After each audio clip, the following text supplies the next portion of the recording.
Have to change our topic. You know, news is happening. This is a live show. So we can confirm that the special rapporteur, David Johnston, former Governor General, has resigned. So let me start with you, Greg McEachran. Are you even surprised? Surprised? I guess not, because there were the story, and I can't believe we were supposed to talk about wildfires. I'm from Nova Scotia. You know what I'd rather be talking about than this? And so much was made about this man's reputation. And I know that, for example, the NDP leader has strenuously tried to say, I'm not attacking his reputation. But when you watch it on TV, when you see it in the newspaper, Jagmeet Singh's photo was next to Pierre Poilievre's on this. It has been a terrible time in Canadian politics. The polarization, doesn't matter whatever the issue is. You know, we see a lot of polarization, but this was a gentleman's life and career. Did he handle it as well as he could have during, committee hearings? No. But he was also being attacked for his, for corruption, things that were being said about him, both by elected members and on Twitter. At some point, I'm sure he was going to say, look, I'm in my 80s and I don't need this. And perhaps I've become a distraction. But I will tell you that there are people that really were very negative towards him personally. And I don't think history will judge that very well. So the Conservative leader was very much attacking him, personal attacks, the ski buddy, and this, and 15 years ago he was praising him when he was actually appointed by the Conservatives and helped the Conservatives out of a couple of scandals. So was that fair? Was that fair game? There's nothing fair in politics, and Mr. Poilievre is doing his job to make sure he becomes Prime Minister next election. This was someone that the government appointed, so therefore he was an enemy of the official opposition. That's the view of it, whether it's right or wrong, but this is politics. That's the view of that opposition leader. Yes, let's be clear. But a guy who's 8 points, eight points up from the government. He's doing very well with the polls right now. It's working. And to be fair, and to your point, Greg, the NDP followed Pierre's lead on this, Poilievre's lead. They followed it. No, they fell into his trap. Hang on. Let him finish that on the polls. The other thing is, we saw this week that Poilievre pivoted from foreign interference to this weird, I guess it was a filibuster, like the way that I'm on a plane, I'm a pilot. And I think the Conservatives knew that this was not working for them, and this is why they have moved. I don't think Canadians are on board with this. We were told to watch and not underestimate Pierre Poilievre, but the reality is they're ahead in the polls, but by the same amount. It's like 3 to 5 points. There's been no growth on this, and there's been a couple of other polls that show it's not working. Okay. So I don't think it did work for them. But it's working now. But I want to hear you, because your leader as well, the NDP leader, asked for him to resign as well. So it was a bit of a pile-on, let's face it, in Parliament against a man who's I understand the appearance of conflict of interest, but we went away from interference and talked more about him and about his relationship with the Prime Minister than this incredibly important issue. Or is it not important for politicians? They preferred the personal attacks rather than try to get to the bottom of this. Well, there are a few things to unpack here. First of all, he had no choice but to resign, in my view, based on the motion that was passed by a majority of parliamentarians. I think it's really unfortunate that the Liberal government put him in that position. It was clear that the assumption or the perception of bias was weighing that whole process down. I will also point out that Jagmeet Singh attended the meeting that David Johnston where he testified, and was probably one of the only ones to actually talk about foreign interference in that committee hearing. So I think that his point was that perception of bias by David Johnston was getting in the way of actually getting to the heart of what was going on with respect to foreign interference. So I think that I think this whole file has been bungled from the very beginning, every single step of the way. And my hope is that now we can actually move on. And my hope is also that the Prime Minister will accept that a public inquiry is the way to go. I mean, with all of the missteps, let's go to where the majority of Canadians want a public inquiry, the majority of experts want a public inquiry. So this is what the Conservatives wanted. They wanted him out as the NDP, the opposition, even the Bloc. They all wanted him out. So now what? Well, as Mr. Poilievre has said, that if a public inquiry is called, he wants a say in who that person is to oversee it.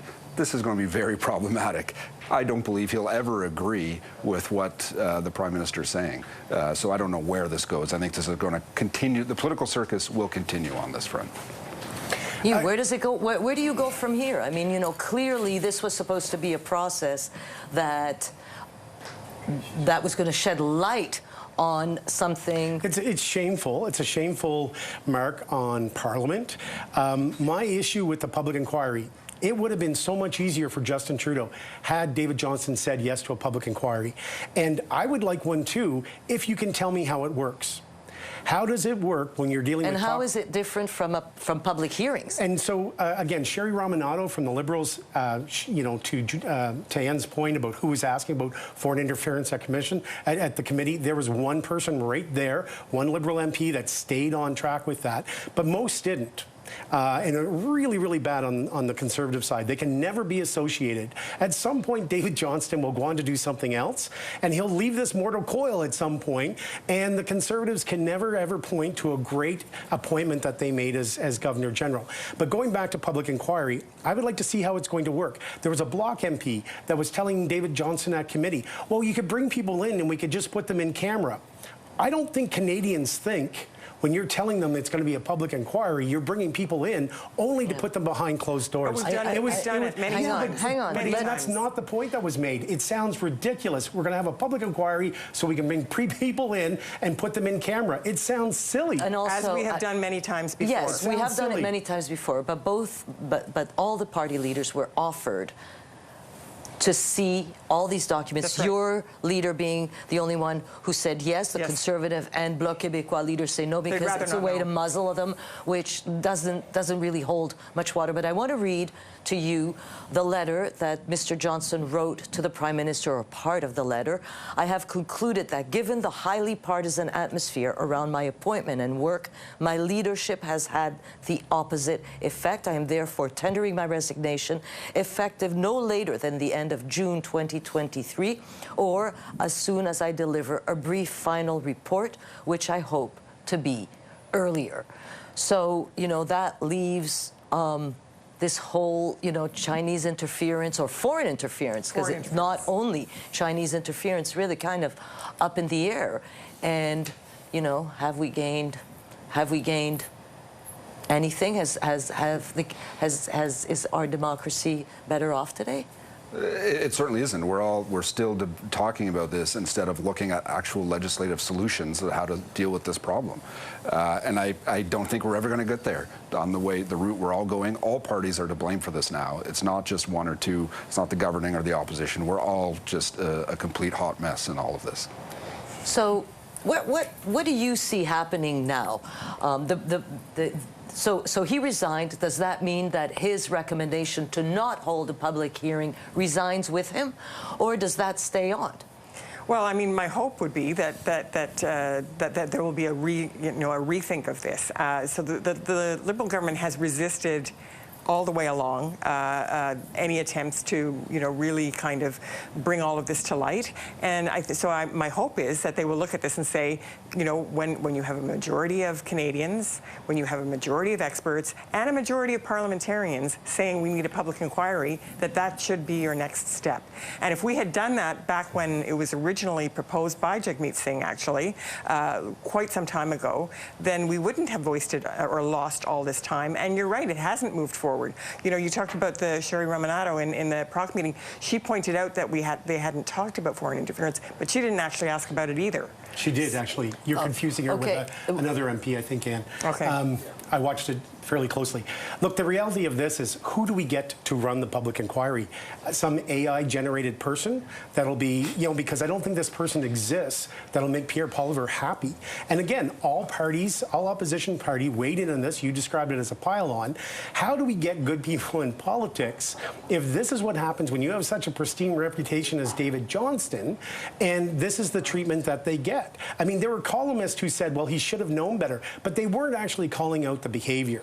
And I think that allowed it to go on. I have been on several of these panels with Conservatives who always say the same thing. I am uncomfortable with what was said about David Johnston. If they are saying that on panels, what is the rest of the country, what is the rest of their party thinking?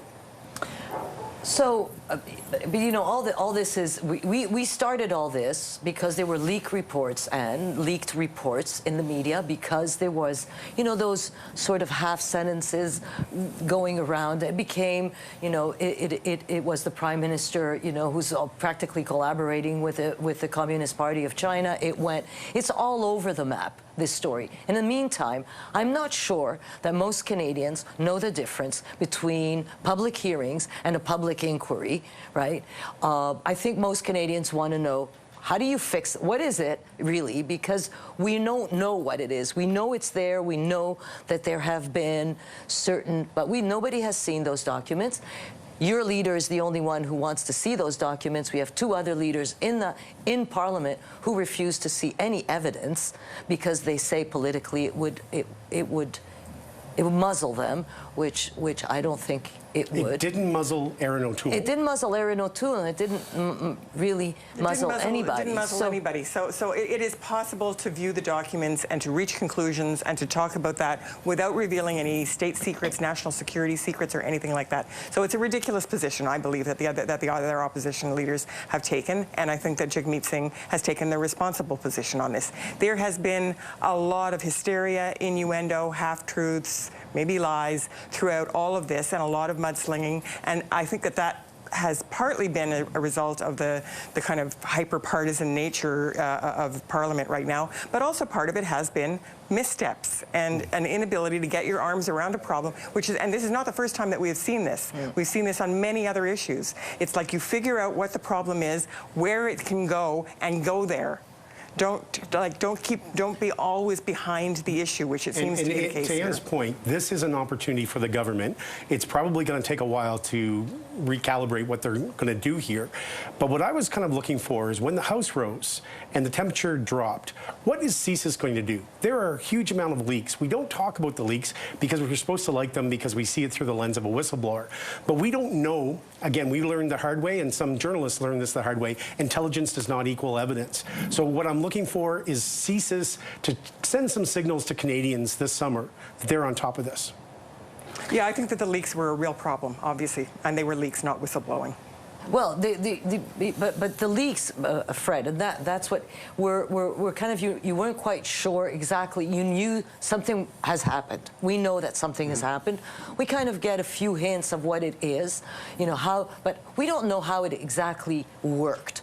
You know, who got money, who didn't get money, how many ridings, who was targeted. We know that there are 3 MPs that were targeted. Are there more MPs that are targeted? What were the nature of the targets, right?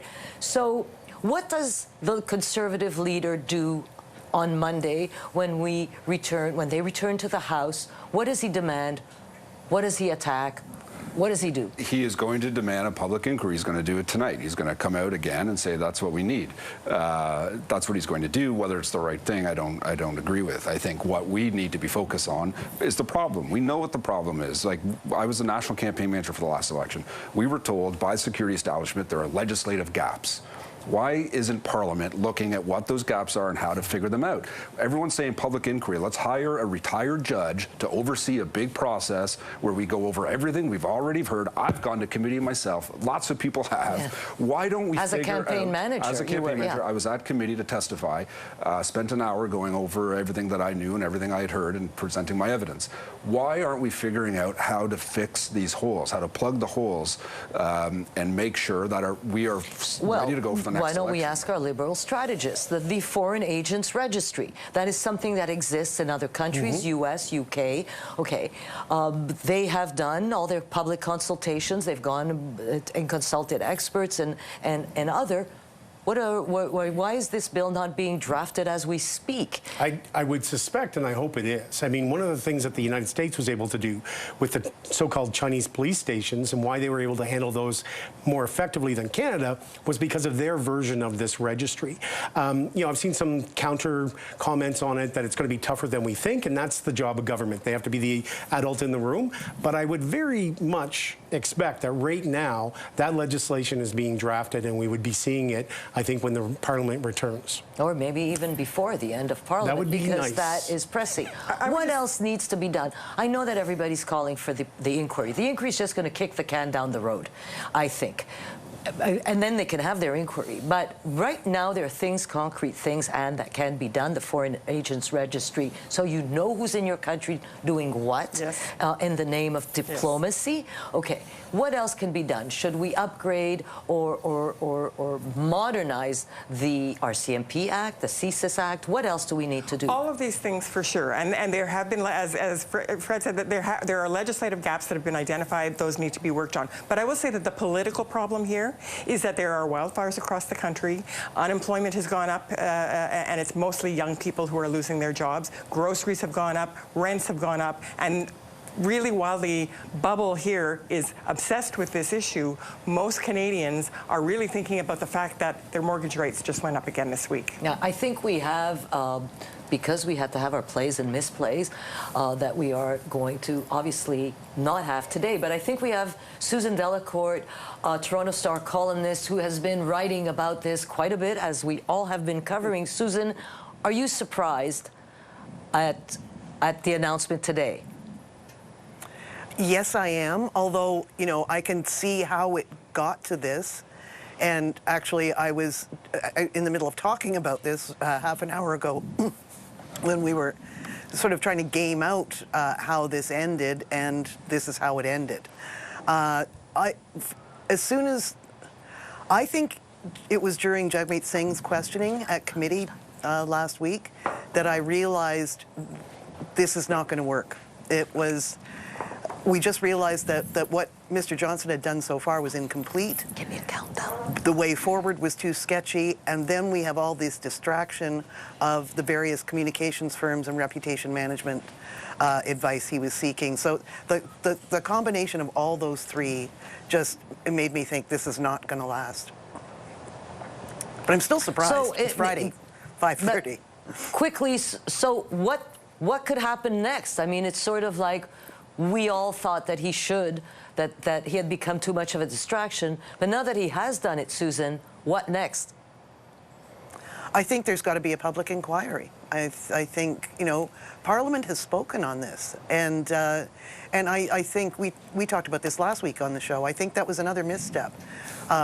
Whether the Liberals like it or not, and whether it's all the opposition parties or not, Parliament has spoken on this. And I think that I think it's back to the drawing board and a public inquiry. And let's start talking about foreign interference.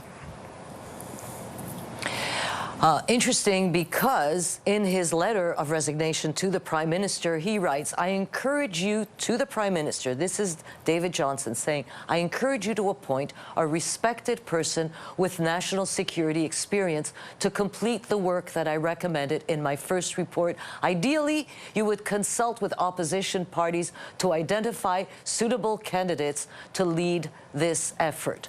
Would that be something? I think we have a few minutes left, so I want to hear from you. And is that the way to go? Like the parties get together and they find one person they all agree on, or is this the prerogative of the government? Well, I suspected there will be no way to get all parties to agree on anything. No, you don't think that I don't could think happen? so. I don't know. Maybe maybe I'm too cynical, but no. But there's not going to be agreement on everything. But they should be consulted for sure. I think all the opposition parties should be consulted. But it is a decision, in my view, anyway, of the government. There are ways of moving past the kind of need to have everybody. Like, you could have someone appointed from each party, and they could meet and make a decision. So there are ways to deal with it for sure. So, you know, will the leader of the Conservative Party, as he has refused to see all the documents and all the evidence in this case, will he refuse to participate in consultations to find somebody? Good question. Mr. Poilievre has said that he wants to have a say. That's not the same as being consulted. It's more of he wants a more determinate outcome of it where he has to sign off, which I think will be problematic. I don't see why any government would do that. Yeah. So I don't see how that's going to work. I don't share Anne's entire cynicism, but it's going to be tough. I mean, the day that Johnston was announced, I watched two senior members of the press gallery agree that he was a good appointment, and then suddenly, after the Conservatives criticized, they changed their tune. That was remarkable. It speaks to how the temperature in Ottawa is very, very high. I think he has to consult. It's a minority government. This is a very serious situation, and he has to consult the opposition leader.